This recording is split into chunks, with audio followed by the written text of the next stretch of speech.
जय हिंद एवरीवन, कैसे आप सभी। आई होप आप सभी अच्छे होंगे। तो आज है 70 डे हार्ड चैलेंज का डे 3। आई होप आपने डे 1 और डे 2 में जो मैंने पढ़ाया था वो आपको याद होगा। आज हम डे 3 में क्या पढ़ेंगे, जो सेल के इंपॉर्टेंट पॉइंट है कि यहाँ पे सेल की किस किस ऑर्गेनेल को हम क्या क्या बोलते हैं। यहां से भी बहुत बार क्वेश्चन आए गए, तो डायरेक्ट जो क्वेश्चन आपसे पूछ जाते हैं वो मैंने सब आपके एक साथ लिख दिए।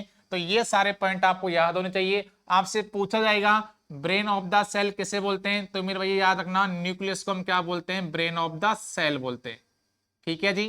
यदि आपसे पूछा जाए मैनेजर ऑफ द सेल कैसे बोलते हैं, तो न्यूक्लियस को हम क्या बोलते हैं जी, मैनेजर ऑफ द सेल बोलते हैं। यदि आपसे पूछा जाए power house of the cell कैसे बोलते हैं, तो power house of the cell कैसे बोलते हैं, माइटोकॉन्ड्रिया को power house of the cell हम बोलते हैं। Power house of the cell, या फिर इसी को और क्या बोला जाता है, energy house of the cell भी हम बोलते हैं। यदि आपसे पूछा जाए atom bomb of the cell cell कैसे बोलते हैं, तो लाइसोसोम को हम atom bomb of the cell बोलते हैं। यदि आपसे पूछा जाए पॉकेट ऑफ द सेल कैसे बोलते हैं, तो वैक्यूल्स को हम क्या बोलते हैं जी, पॉकेट ऑफ द सेल बोलते हैं।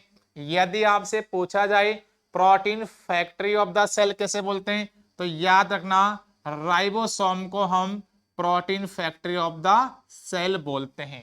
तो यहां से एक न एक क्वेश्चन आपसे पूछा जाता है। और यदि आपसे एक रिक्वेस्ट है कि वीडियो अच्छी लग रही हो आपको, तो अपने दोस्तों के साथ भी शेयर कीजिएगा और चैलेंज में आप डेली हमारे साथ में बने रहिएगा। चलिए मिलेंगे फिर आपसे डे 4 में।